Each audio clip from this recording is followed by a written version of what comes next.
Réveillons-nous.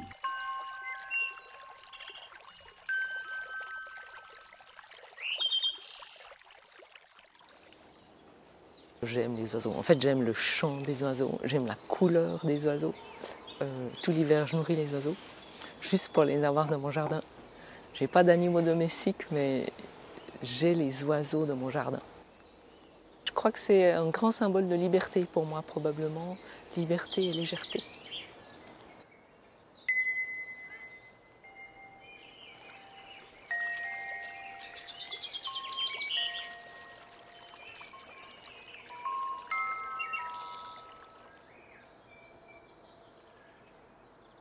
J'aime la beauté de la nature, les couleurs de la nature, les sons de la nature. Elle a quelque chose, je crois, de rassurant pour moi. Elle me met en joie et puis elle me connecte à quelque chose d'intérieur, de profond, où j'arrive peut-être pas forcément à me connecter si je passe pas par l'étape nature. Donc je crois qu'elle a l'art de me ramener à moi, à quelque chose d'essentiel. Je fais partie d'une association qui s'appelle L'eau Nature à Launay, où il y a 2 étangs qui sont sur le territoire de la commune, dont une association s'occupe de l'entretien. Et puis la première fois que je suis allée à cet entretien samedi matin, on m'a tout de suite demandé de venir au comité. Puis je me suis dit, ah bah oui, faire quelque chose pour la nature. Et donc les étangs, la réserve naturelle appartient aux habitants de Launay. Et du coup, c'était important aussi pour moi de m'engager dans quelque chose de concret pour la nature. Et là, on fait 2 nettoyages par année. On a mis en place des visites qu'on fait soit avec les aînés, soit avec des garderies, soit avec des classes, pour créer du lien, en fait, créer le lien avec la nature. Et quand on fait les nettoyages, pour moi aussi, on crée du lien. On permet aux gens de se reconnecter à la nature. On ouvre l'espace pour que les gens puissent se connecter à la nature. Je crois que c'est ça.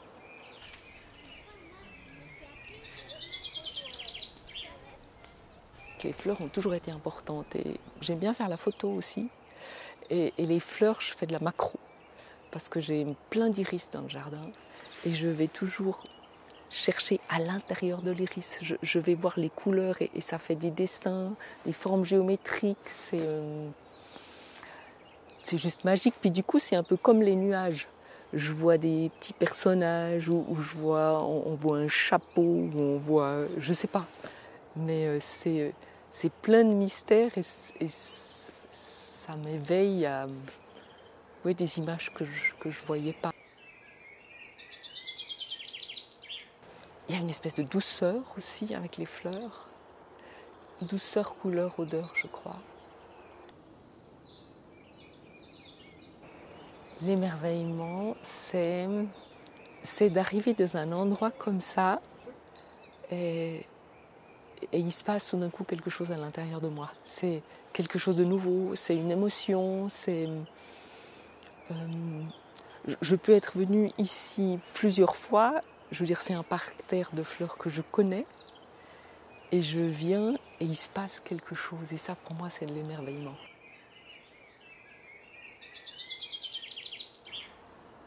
La vie n'est pas toujours légère. Et puis pour amener de la légèreté dans la vie, j'ai développé un sens essentiel pour moi, qui est le sens de l'humour. Parce que ça me permet d'aborder en fait toutes les choses de la vie avec plus de légèreté. En plus de ça, ça crée du lien, ça détend, ça amène de la joie et ça dédramatise en fait toutes les situations. Mon rêve, je pense pour m'éveiller, parce que c'est un processus continu et un rêve pour éveiller, j'ai envie de dire, les autres au monde et à la vie. Je rêve de gens qui sont connectés à eux-mêmes, qui ne sont pas à côté de leur pompe, qui sont vraiment connectés à leur monde intérieur. Et ça, de nos jours, c'est pas toujours facile. Et pour moi, une des façons de se reconnecter à soi, c'est d'aller dans la nature pour se faire sentir partie de la nature et que les gens soient en lien les uns avec les autres.